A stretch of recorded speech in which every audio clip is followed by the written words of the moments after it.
дар филмсозӣ ҳунарманд ҳеҷ арзиш надорад. Ҳунарманд ин сифр, коргардон ин ҳама чиз аст. Ранбир Радж Капур. оё чунин аст, шумо ҳам бо фикри Радж Капур розӣ ҳастед бинандагони азиз? оё дар филмсозӣ нақши асосиро коргардон бозӣ мекунад? ассалому алайкум бинандагони азизи телевизиони Симои Мустақили якумин токшои дарси киношиносӣ аст. мо имрӯз дар мавриди нақшҳои калидии филмсозӣ ҳарф мезанем. мавзӯи мо чунин унвон гирифтааст: нақшҳои калидӣ дар кино, коргардон, продюсер, қаҳрамони марказӣ ё боз каси дигар. аслан филмсозӣ кори дастаҷамъӣ аст, бе ин намешавад. аммо бинандаи оддӣ дунболи як чиз меравад, ё дунболи қаҳрамони дӯстдоштааш, ё коргардони дӯстдоштааш, ё маблағи сарф шуда, ё ҷоизаҳое ки филм ба даст овардааст, ё чизи дигар. кам иттифоқ меафтад ки бинандаи мо ҳамаи ин унсурҳоро ба инобат гирад ва кино интихоб кунад. ва мо имрӯз маҳз дар ҳамин мавзӯъ баҳс хоҳем кард.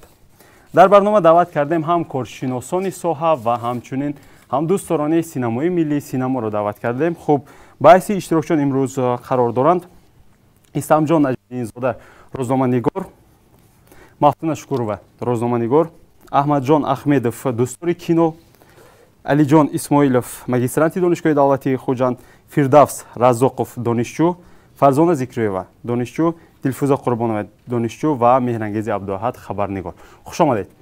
ва имрӯз фикри ҷавононро коршиносӣ мекунанд ду нафар коршиноси соҳа.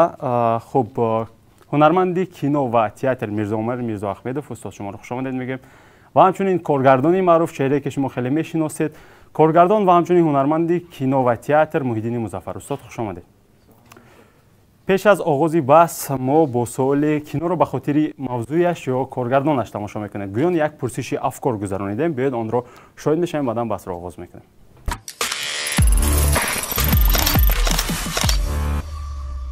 актёраш нигоҳ кардам, баҳо метиҳам. ба хотири чӣ? мани занозанӣ, кушокушӣ, мани мехел коша ман тамошо мекунам. ман ростига вообще кино тамошо намекунам, ба ғайр аз ҳамин ахборот бо хай мана телевизиони мо дар бораи ҳамин чӣ спорту ҳамин хеле ко тамошо мекунам. ман кино тамошо намекунам. чӣ тамошо намекунед киноҳои хай ягон шавқу ваямон нест. хай актёри нағз бошад ду кино детский бошад, конечно не смотрю. актёри нағз киноҳои нағзу бозӣ мекунад, чунки пули калон мегирад. аммо актёр ориентироваться мекунем кино чихе. ба хотири мавзӯш барои ягон ҷиҳати тарбияша ёд гирифтам. актёрашон нағз, мавзӯишон нағз, ҳама навшдоз аст. ба хотири мавзӯяш. муҳим мавзӯъ аст, аммо бояд гуфт ки кино дар 99 ҳолат аз санъат ва ҳунари ҳунарманд вобаста аст. агар ҳунарманд воқеан ҳам ҳирфаӣ бошад, тамошобин киноро мебинад. ҳастанд филмҳое ки ҳунармандашро касе намешиносад, аммо мавзӯъ ки хуб аст тамошобин дорад. ба хотири сужааш тамошо мекунам. ба хотири мавзӯъу сужаи ҷолибаш бошад кино мебинам. бештар мавзӯъ. барои мавзӯъ сониян бо воситаи филм қаҳрамонашро мешиносам. ба муҳтавои филм таваҷҷӯҳ мекунам. асосан ба мавзӯъ. муҳим мавзӯъ, аммо сатҳи бисёре аз филмҳои имрӯзаи истеҳсолии худамонро мебиниву дилат аз кино ҳам мемонад. дар бисёре аз онҳо нақшҳоро бо ном актёр ё ҳунармандони ғайриҳирфаӣ иҷро мекунанд ки сохтаву хому беҳунарона рӯи саҳна меояд. аслан гап сари касбӣ ё ғайрикасбӣ будани нақшуфар ҳам нест. муҳим зинда ва табиӣ бошад. чун дар филмҳои хориҷӣ ҳама аз одамони оддӣ бо истеъдод истифода мекунанд, аммо киноҳои мо нақшофарони тасодуфӣ ки беҳунарона нақш мебозанд зиёданд ва ғайраҳо. шахсан ман киноро ба мавзӯяш мебинам. агар маъқул шавад то охир мебинам албатта. ҳам актёр ҳам мавзӯъ. ба хотири мавзӯъ. ба хотири мавзӯяш мебинаму актёрҳояшро меписандам. баъдан он актёрҳо бароямон қаҳрамон мешаванду пайваста нақшҳои онҳоро дунболгир мешавем. ман рости гап киноро ба хотири мазмунаш мебинам, зеро ки киное ки дар бораи падару модар зиндагӣ мебошад хело ҷолиб мебошад. ба хотири мавзӯяш албатта. мавзӯяш. барои графика ва эффектҳои визуалӣ. мавзӯъ.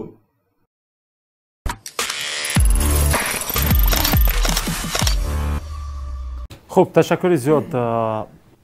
سوال قبلی من با اشتراکچیان همین است که ادامه منطقی سوال پرسش افکار است.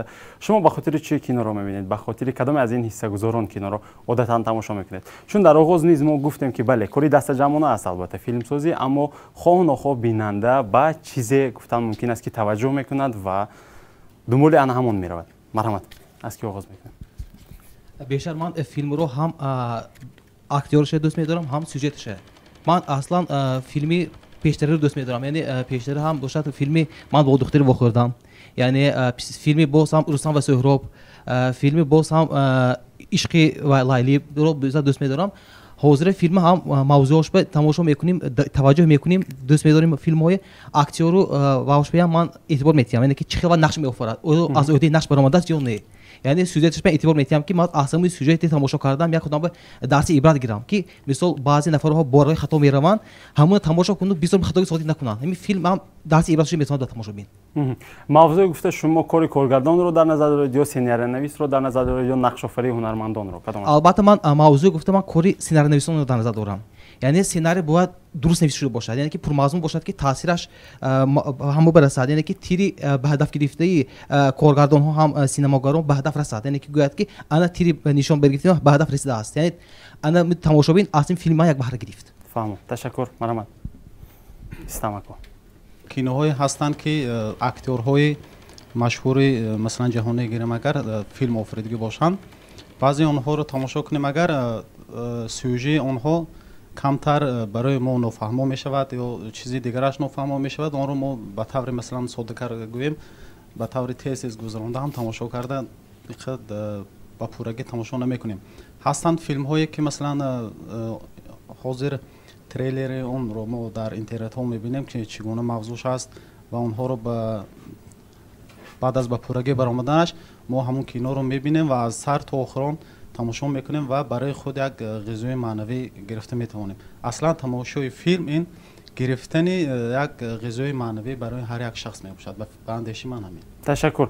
باز لوی دیگر باز هم سوال رو تکرار. توجه شما بیشتر به کدام از حصه گذاران فیلم است؟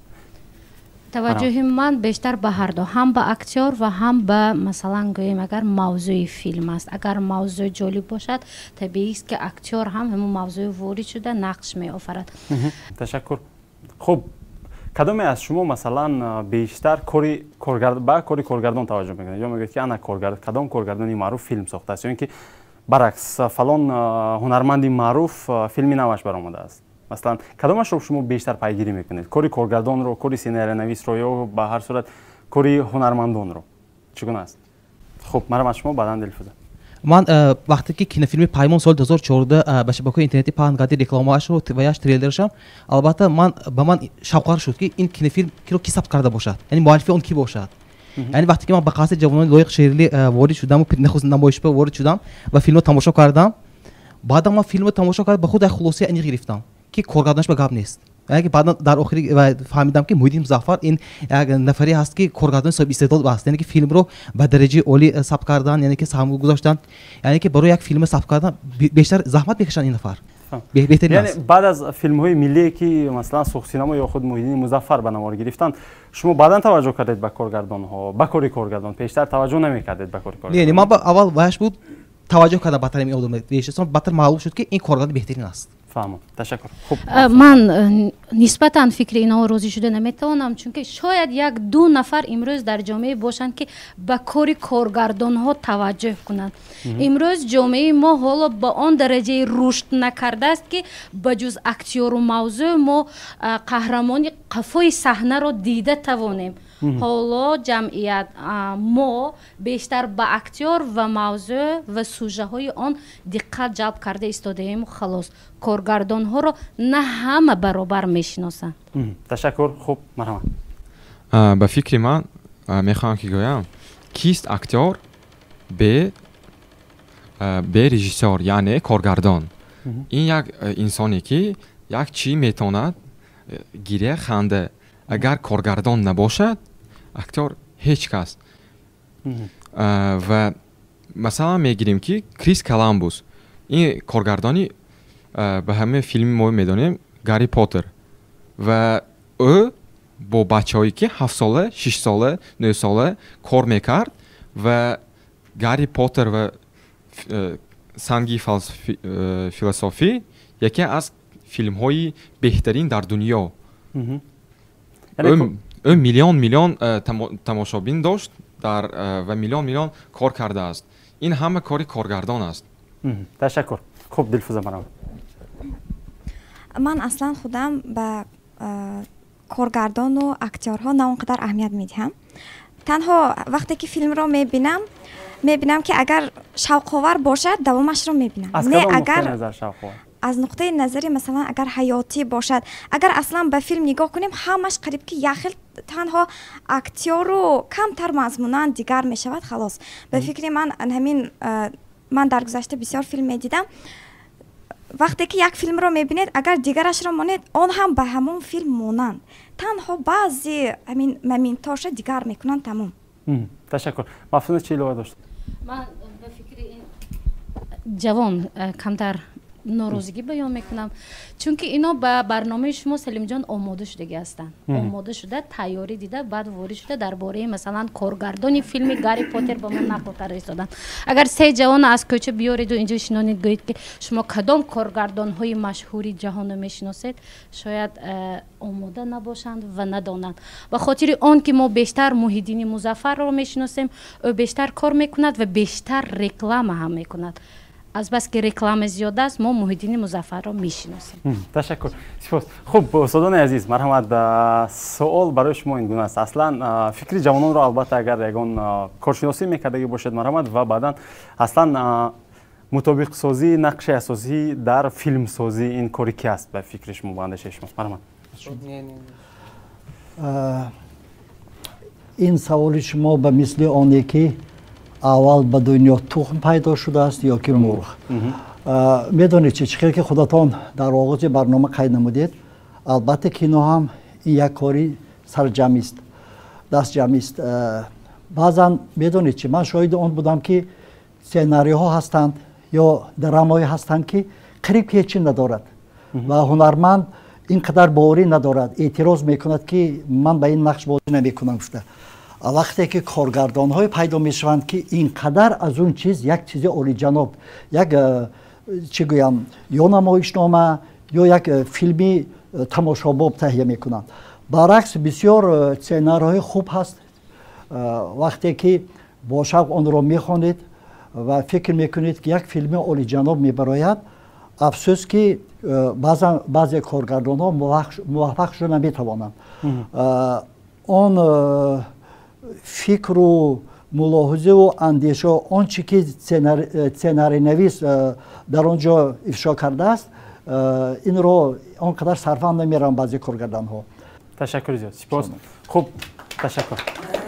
устод Муҳиддини Музаффар, марҳамат. қаблан ман сидқан изҳори миннатдорӣ карда мехоҳам ба созандагони ин барнома ки дар фазои кишвар як фазои фарҳангию фазои синамоӣ месозанд. ҳозир муаллима гуфтанд ки Муҳиддини Музаффар рекламааш зиёд, аммо ман комилан мувофиқ нестам. ман қариб ки реклама надорам ва сухтсинамои рекламаш ҳеҷ аст. ин мавзӯъ ҳатман бармегардем. бисёр як мавзӯи ҷолиб аст. албатта ин мавзӯъ рӯзҳо гап зада мешавад, вале ҳозир вақте ки ин ҷавонҳо дар ҳамин мавзӯъ суҳбат мекарданд, ман андеша кардам ки чӣ хел карда фаҳмонем ки оддӣ бошад. масалан як образ гирем, агар дар ҳамаи ҳунармандо гузашта аз ҳунармандо дар филмсозӣ наворбардор ҳаст, дар филмсозӣ костюмер ҳаст, пардозгар ҳаст, оҳангсоз ҳаст, садогузор ҳаст, садобардор ҳаст. хулоса қариб зиёда аз 20 соҳае ки ҳаст, инҳо навозандаҳо ҳастанд, иштирокчиёни оркестр ва коргардон ин дирижёр ҳаст. ҳатто сценарийнавис ҳам дар курсии навозандагӣ мешинад дар саҳна. ва ҳозир устод дар ҳамин бора гуфтанд, буданд замонҳое ки бисёр навозандаҳои моҳир дар курсии оркестр нишастанд, аммо дирижёр бад буд ва мусиқӣ хуб садо надод. ҳастанд замонҳое ки дирижёр хеле хуб аст, аммо оркестрам хуб аст, вале дар ду ҷо як скрипка ва як масалан тор ноҷур менавозад ва мешавад дар даруни як мусиқии зебо як овози нодаркорӣ. ва баъзан шунавандаҳо бинандаҳо, ман ҳозир оркестр гуфтам барои ҳамин шунаванда, баъзан намефаҳманд ки масалан дар инҷа масалан дар ҳамин мусиқие ки садо дода истодааст як асбоби мусиқии даркорӣ намерасад ва ине намефаҳманд. барои ҳаминам дар филмсозӣ, дар киносозӣ, дар намоишнома ҳамаи ин ҷузъиётҳо муҳиманд. устод, ҳамин масалан ҳамон гуфтем, агар гуфтам мумкин аст ки агар саҳна бошад, ҳамон интихоби масалан иштирокчиён, ҳамон ҳамаи соҳаҳо ки интихоб мекунад, коргардон. ба ҳар сурат ин ҷавобгар коргардон аст. агар ки бад шуд, коргардон мурд. агар ки беҳтар шуд, коргардон дуюмдараҷа мешавад. навозанда, ана инҷа мусиқиш аҷоиб, офарин ба навозандааш, ана ин ҳунарманд беҳтарин, ана браво ҳунарманд, ана ҳамин ҷашба ай кадри наворбардор аҷоиб омадааст, дига ҳама таъриф мешавад. вале касоне ки мефаҳманд ки ҳамаи медонед дар майдони навор соҳиби, ана ин хе карда гӯем, соҳиби майдони навор хонаи коргардон аст. мондаги ҳама меҳмонанд. аввал меҳмон мешавад дар ин хона сценарийнавис ки қати коргардон кор мекунад. баъдан сценарийнависа хушомадед, як пиёла чой мекунед, гусел мекунед, ҳунармандҳоя ҷамъ мекунед, баъд рассомҳоя ҷамъ мекунед. рассомҳо кори худашона барвақт аз майдони навор сар мекунанд. баъд садобардора даъват мекунед. хулоса ҳама мебиёд. бахусус ҳунармандон меҳмонҳои аҷибанд. дар ҳамин 35 рӯзе ки майдони навор ҳаст, 15 рӯзаш мебиёянд, боқӣ меран фаромӯш мекунанд ки ҳамун филм буд набуд. хулоса майдони навор тамом мешавад, ҳама меравад бо ҳамин маводе ки гирифтааст, коргардон мемонаду ҳамун маводҳо. баъд ин хона ба меҳмон мешавад танзимгар. ассалому алайкум мумкин гуфта мебиёяд. баъд вай ба мо мавода нишон метем, баъд сари он кас корро шар мекунад. баъд аз вай хулоса садогузор мебиёяд ва ҳамаи ҳамин этапҳо ба ҷавобгар аст коргардон. албатта дар дунёи мо ҳозир суҳбати мо камакак дар сатҳи бозори дохилӣ шуда истодааст, вале дар бозори ҷаҳонӣ дар бари коргардон продюсер меистад. барои он ки баъзан ҳатто коргардона продюсер интихоб мекунад. барои он ки ҳамаи маблағи ҳамин филм ба вай пул ёфтааст, вай ҷавобгар аст ва вай агар банкрот шавад, вай банкрот мешавад. барои ҳамин акун продюсерое ки коргардония хуб медонад, он продюсерое ки забони киноя медонад, он дигар масъала аст. аммо мо бештар ҳозир суҳбатамон ба бозорҳои дохилию минтақавӣ аст. ташаккур. сипос. ташаккур зиёд. саломат бошед. хуб. ташаккур. бинандагони азиз, моро тарк насозед. мо пас аз бахши реклама бармегардем.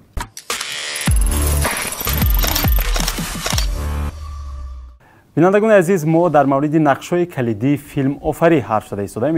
идомаи мавзӯъро шумо шоҳид ҳастед. аслан барои шумо кори филмсозон муҳим аст масалан, ё ин ки шумо танҳо дунболи ана ҳамон гуфтем ки мавзӯъаш ё ин ки қиссааш ё ин ки сюжааш меравед. аслан шумо фикр мекунед ки паси ҳамин кадр чӣ қадар заҳмат ё ин ки чӣ корҳо шудааст, ё ин ки барои шумо муҳим аст танҳо ана ҳамон дохили кадр? гуфтам мумкин аст ки дохили навор. марҳамат. аслан ҳар як тамошобин мисалан кам ҳастанд, хеле ки дар боло гуфтем, ба кори коргардонҳои ба вай аҳамиятиянд. қисми бештарашон аҳамият намедиҳанд ки дар қафои ҳамон кадр киҳо ҳастанд ва ба чӣ корҳо машғул ҳастанд. танҳо ба хотири чӣ хеле ки бо мегӯям актёр ва мавзӯъ тамошо мекунанду халос. чун ман шоҳиди чанд филмҳое ки музаффар будем дар шаҳри конводон ва дар шаҳри хуҷанд, мебинем ки барои филмофарӣ чӣ хеле ки гуфтед, филмофарӣ кори дастаҷамона аст ва наметавон ба як кас бовар кард. исламҷон, ташаккури зиёд. шумо худатон масалан бештар ба чӣ эътибор медиҳед? ба гуфтам мумкин аст ки ана ҳамон тим, кори тим эътибор медиҳед ё ин ки танҳо дохили? аслан барои ман ҳамчун кори тим зарур нест. танҳо ба хотири ҳамон мавзӯъ мо филм тамошо мекунем ва халос. Ташаккур. Сипос. Хуб, мафтун манам. дар ҳар ду ҳолат ҳам вақте ки филма мо мебинем, агар филм ба қавли гапо неудачна бошад, кадом коргардон ина кардааст ки ин қадарам тамбал бошад ё агар натонистааст. бале. ва ҳамун созандаҳо ва ҳам коргардон бояд аҳамият диҳад. Намехеланд? Ташаккур. Агар филм завқи одаме бенор кунад, энергетия, оянда ва зиндагӣ ва дили гарм кунад, мега оҳ беҳтарин коргардон кор кардааст. Масалан бештар вақт мегӯянд, ман ҳамаи мусоҳибаҳои масалан ҳамин муҳтарам коргардонро хондаам, шунидам, дидам. мо барои рушди филми тоҷик хоб намекунем, кор мекунем, 24 соат кор мекунем. Асабош хаста доду войдод гап мезанад. Аммо филми вай то имрӯз ба дараҷаи ба дили хонанда тариқи автоматӣ ҷойгир нашудааст. Чаро? Чаро? ин савол ин савол. Хуб, баъдан ҷавоб мегӯем. Хуб, марҳамат, иловаи дигар ҳаст. Бед саволро ман бори дигар илова кунам ки ба ини мафтуновича танҳо аз 10 нафар як ё 2 нафар метавонанд ба кори коргардонҳо баҳо диҳанду халос. қисми зиёди одамон имрӯз бештар намедонанд ки ҳамон филми кадом коргардон гирифтааст ва кадом тим дар пуштамон аст, продюсер аст кист, садобардору звукрежиссёру масалан дигар чизҳош кистанд, онҳо намедонанд. Фаҳмо, ман ин фикри туя баъд аз фикри ин ҷавон гуфтам, ман мехоҳам филм бояд чунин наворгирӣ карда шавад, ҳар як тамошобин дар бораи коргардонаш фикр кунад. Филм бояд чунин таъсирбахш бошад ки тамошобини оддӣ новобаста аз синну сол дар бораи коргардони ин филм фикр кунад. Мутаассифона имрӯз ҷомеаи мо ин чиз нест. танҳо як ё 2 нафар фикр мекунанд халос. Ташаккур. Хуб, бачаҳо шумо чӣ фикр доред? Биёед аз зиндагии худам гӯем. Ҳангоми интихоби филм, шумо вақте ки филмро тамошо кардед ё ки интихоб кардед пеш аз тамошо, ба чӣ чизҳо бештар аҳамият медиҳед ва чӣ чиз барои шумо муҳим аст ҳама? Марҳамат. ман бисёртар ба мавзӯяш аҳамият медиҳам. Ба ман актёру коргардонаш на он қадар муҳим аст ва вақте ки агар филм сахт писанд омад, ба коргардони он баъдан аҳамият медиҳам ки ин филмро яъне сохтааст. Ташаккур. Хуб, марҳамат. Боз ки чӣ илова дорад? Хуб, марҳамат. баъзан филм тамошо мекунам, сценарийш тамошо мекунам, актёри тамошо мекунам. баъзе актёрҳои ёш роли падара бозӣ мекунанд, бобои бозӣ мекунанд. оин мувофиқат намекунад синну сол бабай. бояд ки коргардон бигӯем ки бояд ки интихоби дуруст интихоб кунад ки то гай кунад. Ташаккур. Хуб, марҳамат. Боз ки чӣ мегӯяд? Шумо марҳамат. шахсан ман ба се чиз аҳамият медиҳам. аввалин ин кинокомпания. ҳар хел кинокомпания ҳаст. мисол дар Голливуд Universal Pictures, Warner Brothers. ман медонам ки маҳсулоти ин кинокомпанияҳо филмҳои беҳтаринанд.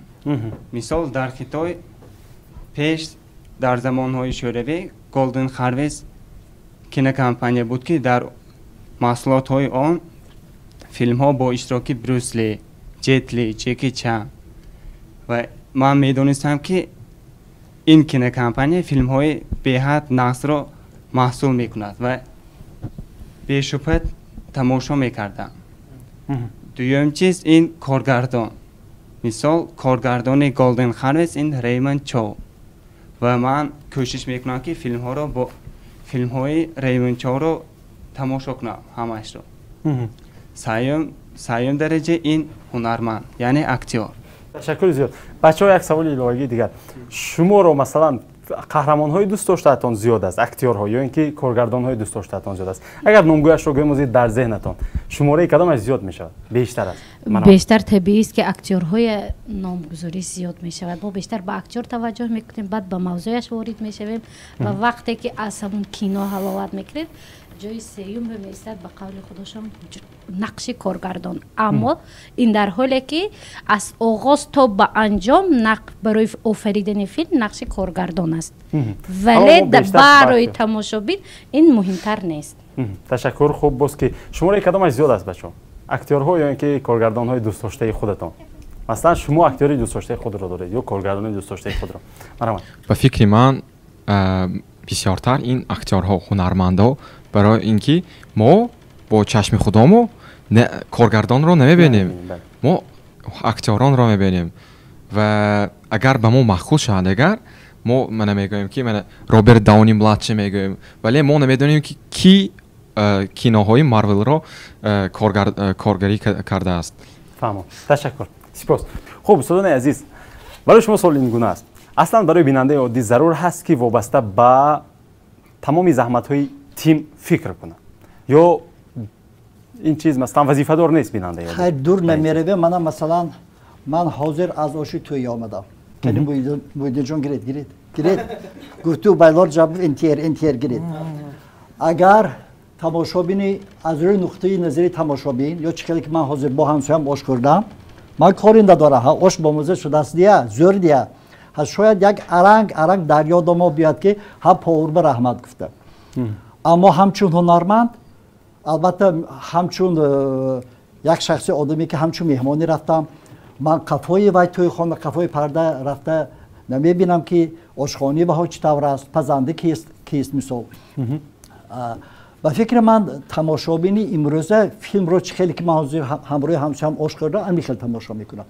Аммо ҳамчун ҳунарманд кадом филме ки бошад ман бисёр таваҷҷӯҳ мекунам, на танҳо ба кори коргардон, ба кори ҳунарманд, чӣ хеле ки дар ин ҷо гуфтанд кори рассом, кори равшандиҳанда, коргарони ва наворгиранда, инчунин коргардони овоз, сарулибосдиҳанда ки баъзан мешавад ки ин қадар як ё рамзро кор мефармоянд ё коргардон ҳамин хел фикр кардааст ки як нуқтае бояд ки танҳо операторҳо вай кунанд, ҳамина пурқувват кунанд. Ман мегӯям офарин аҳсан. Ҳамчун ҳунарманд ман танҳо анмеха холӣ ба филм тамошо намекунам. Вақте ки чӣ хел ки гуфтам падидор мешавад мисол дар нимашаб ин чӣ хел манзараро бисёр хушмева зебои дилкаш вай мекунанд. Баъд мусиқаҳо садо медиҳад. Албатта чӣ хел ки гуфтем ин кори сарҷамона, ман ба ҳамаш ҳамчун ҳунарманд ба ҳама чиз ман вай мекунам. Эътибор медиҳед. Ташаккур устод. Устод Муҳиддин Музаффар, хуб мо гуфтем ки аслан бинандаро зарур аст ки масалан ба кори тим, ба заҳмати тим таваҷҷӯҳ кунад ё худ вазифадор аст бинанда? Ман аслан орзу мекунам, таманно мекунам ки тамошобинони мо филмҳои миллибин шаванд. ғурури милли мо зиёдтар шавад махсус ба истеҳсолоти ватанӣ.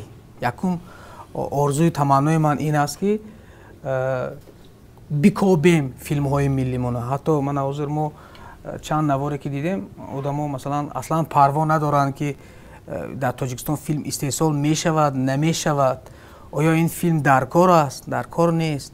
Ва ино ҳамин хел рӯякӣ парво надоранд. Аслан дар ботин онҳо парво доранд.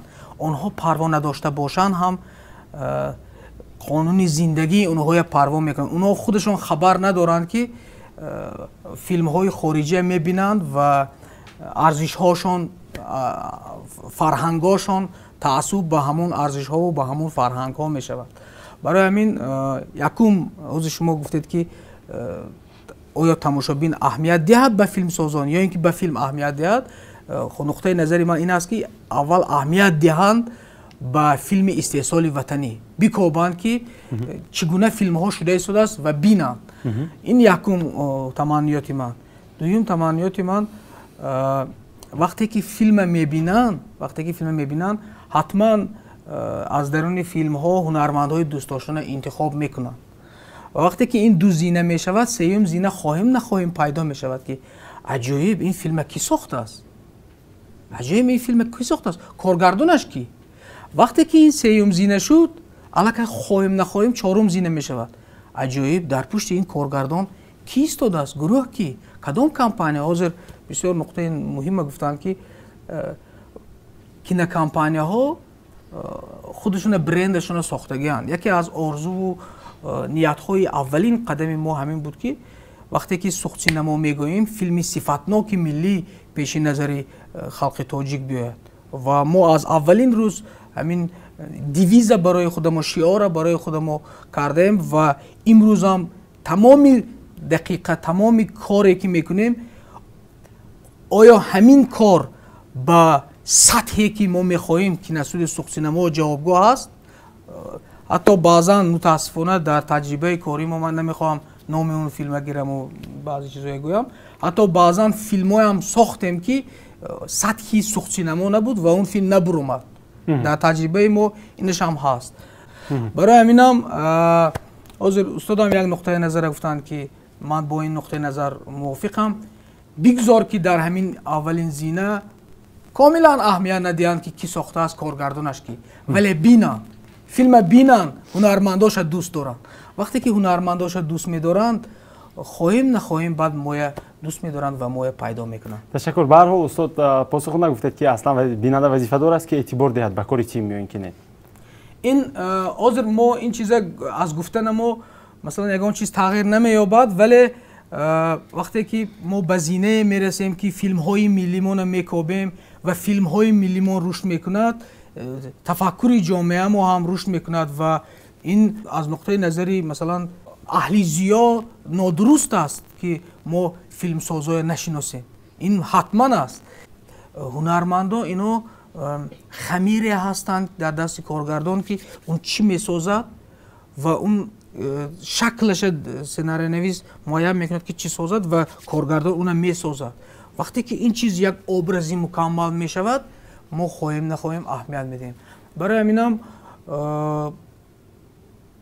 نشناختن فیلمسازان نشناختن پسی صحنه این نشانه رشد نکردن ذهن‌های جامعه ما است تشکر فهمیدم قبول سپاس تشکر زیاد خب باره شده است که شما از انتخاب قهرمان اساسی راضی نبودید و گفتید که کارگردان انتخاب نادرست کرده است همین گونه حالت شده است برای شما مثلا همون انتظاری که شما از همان اکتیوری دوست داشتهتان داشتید و گفتید که انا این هنرمندی دوست داشته من نظر فیلمش خوب میبرد اما وقتی فیلم رو دیدید گفتید که نه من ناراضی یا از نقش خودی هنرمند گفتید که شاید که کارگردان مثلا انتخابی غلط کرده است وابسته به همین موضوع چگونه است همین گونه حالت‌ها بود برای شما هنگام تماشای فیلم بیهوده خورم میکنی سال 2010 ثبت کرده شده بود تماشا کردم من از نقش تخمین رجب نوروزی بودم برای چی و خودش رو یک در تماشا میکنه یک بزرگ است برای چی و اشتباه کرد یعنی که بیشتری فیلم تماشا میکنم من فیلم بریگاد 20 سال میشد که روی تماشا بین چارده شده است یعنی که از انتخاب اکتور هم من البته نوروزش هم میتونم یعنی که الکساندر سیدروف که در نقش کویر اندری پانین رو دعوت میکردن بود و اندری پانین وقتی که مبلغ رو گفت که الکساندر سیدروف که از بحر این میبره دیگرش انتخاب بکنیم و فکر کرد که موافقت نمیکند بعدتر به زودروزش الکساندر سیدروف زودروزش به اندری پانین پدر کردن همچون گنرال و البته من از امیدوار بودم که وای نقش بهترین رو بازی میکند و میکند لیکن واقعا هم چنین بود که اندری پانین یعنی که نقش کویر رو به درجه عالی بازی کرده است تشکر خب مرحبا شکران عزیز بعد تماشای فیلم به خلاصه آمدید که این انتخاب خطا بود این انتخاب هنرمند خطا بود یا اینکه کارگردان مثلا کار نکرده است این گونه اندیشه بود در ذهن شما میتوانم که گویم ما بسیارتر میتونیم که گویم انا این اکتور کارگردان انتخاب کرده است و این زور به ما معقول ولی که اگر این هنرمند به ما معقول вообще نادرست باشد اگر و فیلم تا مایه نمی آید چون که در آنجا در امریکا گالیوود در آنجا کریتیکای به خود میشنند و تا مایه و فیلم نمی آورند خب باشد مرحمت با زبان روسی ریمیک میگویند در زبان خود ما این یعنی احیا سال 2016 احیای فیلم کافکاسکای پلنیتسه شد در روسیه این فیلم رو احیا کردن لیکن فیلم یکی از به زبان روسی کسب پروال میگویند بودجت فیلم 3 میلیون دلار شد اما збор یعنی جمع کردن جمعش 64000 دلار شد خلاص این البته به فکر من عیب کارگردان یعنی اولش اینکه هنرمندان به فکر من درجه دوم یا سوم رو انتخاب کرده است فکر من تشکر خب دوستان عزیز اصلا کارگردان ها هم خطا میکنند همه خطاگه کارگردان میکنند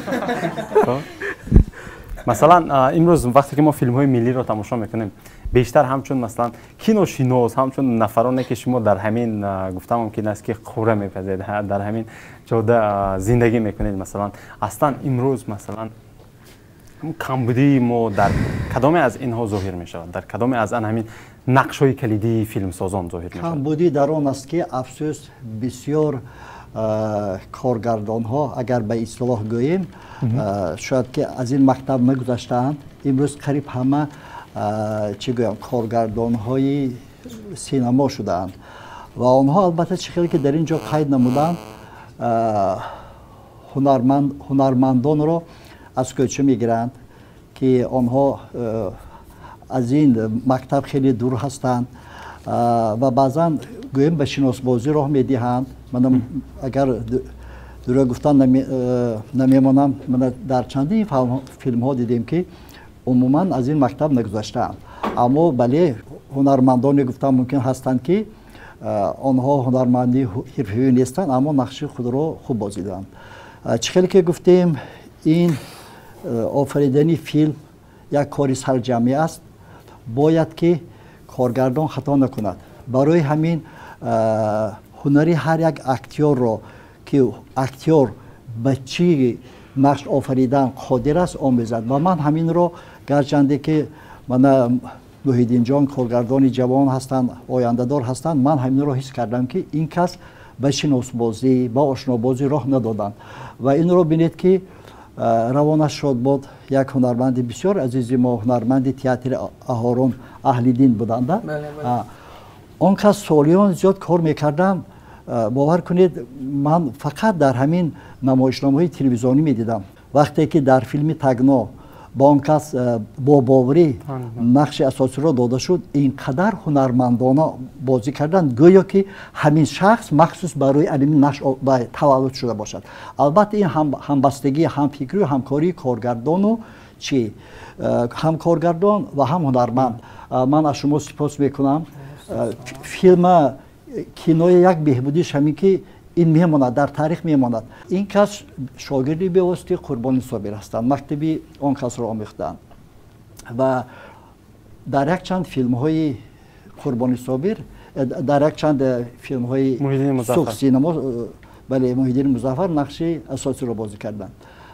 وقتی که آخرین مراتب به همین فیلمی سیاره رنگ عوض میکند قربانی صابر جلب شدند و من بسیار خرسند بودم من گفتم که ما که همکورس هستیم چند روز میگردی و گفت که 40 روز گفتم چه خیلی ناز وقتای خالگی صحبت میکنیم بعد از 40 روز گذشت به فکرم بعد یک همکورس ما که در دوشنبه زندگی میکردن ما رو به توی دعوت کردن بعد رفتنی بودیم بعد قربانی صابر به من زنگ زد گفتن که نه کارگردان به من اجازه نمیدهد گفتن گفتم اون کس شاگرد داد آخر گفتم من یک تا خودم چه خیلی میرم آخر هر دو ما رویم بیاییم نیه میگه همه پرسم با میگه که نیه جواب نمیدیم خیلی گفتم کانترکت 40 روز بود بی از 40 روز گذشت خیلی اقلام تو گویی که اگه تو میگم چون که همکرسم تا ساعتی که کار میکنم جواب میدیم که بعد وای سوار شویم ماشین تا ساعت 6 تا رفته رسید بعد یک روز مهمانخانه نزدش رفتم بسیار عصبی من گفتم هر چی شد گفتم میدانی گفت همین کودک همین مظفر من 21 دوبل کرد نخواد من 21 دوبل کنم من تا قربان علی گفتم بعد گفتم مخصوص کردگی برای آنکه تو استاد هستی تو بزرگ هستی و مخصوص اون کس گرداندگی که از تو آموزم گفتم بعد خاطرش جلسه کانتر باشد تشکر سلامت باشید خوب مرحمت دانشه شما اسرار امروز برای شما و برای تماشابین ها باز میکنم این اسرار به فکرم گفتم ممکن نه یکی من میگم کارگردان همه وقت خطا میکند کارگردان استیون سپیلبرگ جیمز کامرون همه وقت خطاگی میکند کارگردان نیست که خطاگی نکند و فرق نداره از فیلمش موفق شده است عمرش دراز 80 ساله شده است 72 فیلمش گرفته است از یکم فیلمش آغاز کرده تا 72 فیلمش کارگردان ها همیشه خطا میکنند و کارگردان‌ها همیشه در آغاز کارشان که فرق ندارد یکم فیلمشان است 72 فیلمشان است دستهاشان میلرزد پیش از کار. برای آن که کرسی کارگردانی این مسئولیت بی‌نهایت بزرگ است و خواهیم نخواهیم با وجود آن که سناریو آماده داری هنرمندای بهترین جمع کرده مبلغ زیاد داری دستت میلرزد. برای آن که فیلمسازی مثل همین است که مثلا تو هر دفعه آشپزی یک خیلی آش پخته نمیتوانی که هرچند میدونی که گوشتی ریزه دنبدار حتما آش به مزه میکند ولی میشود که آش هم خیلی ملایم میشود میماند نمیدونی. یعنی هر یک فیلم هر یک کار ایجادی این متماتیکا نیست. 2 جمع 2 برابر 4 نیست. 2 جمع 2 بعضا 4 میشود بعضا 5 میشود بعضا 2 جمع 2 برابرش 1 میشود و این است صنعتی ایجاد. این است صنعت. و برای همینم این سوال جواب مشخصش همین است که من حضور وقتی شما این سوال اون طرف داده این سوال اصلا موبا است. بله. من از ذهنم گذراندم که بسم الله الرحمن الرحیم کنی از فیلم آرمان ها سر میکنیم. ما همش گذرانده آمدم تا آخران فیلم آمد و در همه فیلم ها خطاگی بود. ولی اینا شاید که تا شما آمده نمیرسد. شاید که بعضی از شما نازک فهم ها هستند که درک میکنید. بعضا شده است که از انتخاب قهرمان اساسی ناراضی شدم ولی طاقت کردم. بعضا شده است که از انتخاب گروه ناراضی بودم ولی چاره نداشتم طاقت کردم. و یک چیزی دیگر اساسی همین است که حاضر ما همیشه درباره کارگردان گپ زدیم. من میخواهم با شما و تماشابینا که وقتی شما امروز کارگردان گفتید در ذهن من همیشه همین بود که گروهی فیلمسازی برای آن که به گروهی فیلمسازی کارگردان هیچ چی است. برای من هر گاهی که شما تماشابینان عزیز همین روز اگر شنیدید که کارگردان محیدین مظفر شما همین دانید که در پشت ما گروه هست. پرودیوسرها سازنده ها که اونها جانشون داده تمام وجودشون داده درباره ما ایستادند و مثلا این گویا که همه این و موفقیت به دوش کارگردان شده است. این خیلی نیست. این گروهی فیلمسازی است و تیم ما است. تشکر زیاد. سلامت. خب وقتی ما خیلی کم. خب یک دو سوال همین گونه بخش هست در انتها سوال اشتراکشان اگر باشد به آشناسان اگر مختصر در دوره موضوع سوالات باشد خواهش می‌کنم پیشنهاد کنید و مختصر جواب بدید. در بود تئاتر باشه من استاد هستم. سوال چنین است برای چی کادر دراماتورگی کم است که دراماتورگو کم به نظر میرسند سبب در چیست؟ میدونید درام نویسا سناریو نویسا کم شده ایستادن تا اون درجه که من خواندم شنیدم گویا که حق کلامشان نهایت کم بوده است. برای همون شوقمند نیستن به مثل پیشتر درام نویسا. از روی فهمیشم از روی خوانی چیزی که خواندم همین که. تشکر. چرا فیلم تاجیک هنوزم به واسطه به دلی تماشابین نمیرسه؟ این سوالی به حد بسیار پهلو است خواهر عزیز. برای چی سینما روش نمیکند؟ فوندامنتی پایه این سوال همین است. برای رشد سینمای ملی خیلی عامل‌های زیاد هست که تاثیرش میرساند. یکم نبودن تالارها، تالاری یگانه کینوتئاترها. ولی ما از زمره اون جوان‌های نیستیم که ناراضی شده عیب به یگان جا مانده شینیم. ما میخواهیم که این ساحه رشدیم و ما باور داریم که در برابر یک فیلم های خوب شدن توجه می شود یک تالارها هم پیدا می شود. میدونید برای این وقت لازم است. دوم عامل مهمش کم بودن اهالی ما. بازار داخلی ما خیلی محدود است. مثلا ازبکستان 32 میلیون از 32 میلیون فرض کنیم 8 میلیون تماشابین دارد. 8 میلیون تماشابین اگر به 10 سامانی تئاتر کینوتئاتر رود 80 میلیون سامانی می شود. اگر ما گیریم اگر ما مثلا 9 میلیون اهالی داریم نه که 1 میلیون هم تماشابین نداریم. خب 100,000 تماشابین داریم لیکن همون 100,000 هم ما تالار نداریم. یعنی ببینید این دوم سوم زینه‌اش البته ضعیف بودن بازار رکلام در داخل کشور است. این مشکلات خیلی سخت است. این سیوم زینه است و این زینه ها زیادن. تشکر. سپاس. خوب. مرحبا. مظفر همچون شما کارگردان همون در جمهوری تاجیکستان خود ما آفریدن فیلم های فانتاستیکی امکاناتش هست؟ نیست خیلی؟ هست امکانیتش. ما این کار آغاز کردگی هستیم تا آخر سالش ما با خبر میشوید. ما یک فیلمی کوتاه مدت آماده کرده استودیم که 2 نفر کیهان نورد تاجیک در سال 2054 به کیهان پرواز میکنند و به پلنت مارس میافتند. بهترین. و این یک اکسپریمنت هست. اکسپریمنتی هست که ما با یک متخصص خوب شناس شدیم که تاجیک است. من حالا این لایحه دیگر جو معرفی کردنی بودم، شما مجبور کردید. من همین خیلی کم معلوماتش میتونم. یک متخصص خوب یافتیم که تاجیک است، با افکت های ویزوالی مشغول است و با قزاقستان و روسیه و با همین شرکت های فیلمسازی اون جاها همکاری میکرده است، حتی با امریکا و کارهای ویزوالی همین چیزایی میساخته است. و با الهام از همین بچه ما گفتیم که بیاید یکم اکسپریمنت در تاجیکستان هم کنیم، برای سینمای تاجیک هم در کار است و روزهای نزدیک از این چیز همه با خبر می شود و در اندیشش هستیم. تشکر. سلامت باشید. خوب، سپاس.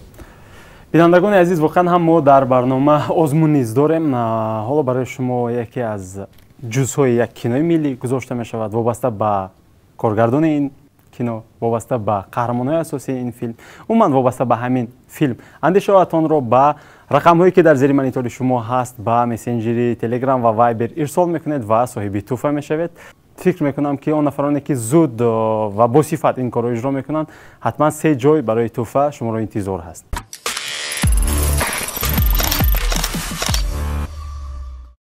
کیو داد؟ هیچ کی نه. و دخترکو از لای آدم نمیسازن. چی تو پدر نداری؟ نه. مرا کوچم ساخته. مرا کوچم ساخته. مرا کوچم ساخته.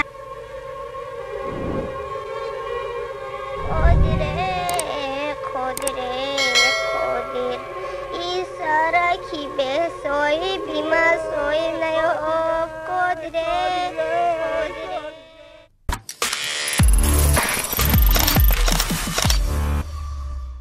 خب بینندگان عزیز، ما امروز در مورد نقش‌های کلیدی فیلمسازی هنرمند، کارگردان، پرودوسر یا کسی دیگر گویان بحث کردیم. دوستان سینما اندیشه‌شان را گفتند، کارشناسان نیز اندیشه خود را گفته کارشناسی نمودند. من فکر میکنم که باز هم خلاصه درست از خود شما است. امید میکنیم که برنامه ما را پیگیری میکنید و برای رشد سینمای ملی کمی هم باشد حسی خود را میگذارید و از درس کینوشناسی ما برای خودتان چیزی میگیرید. ما در برنامه دیگر با موضوعهای نو برمیگردیم. خداحافظ.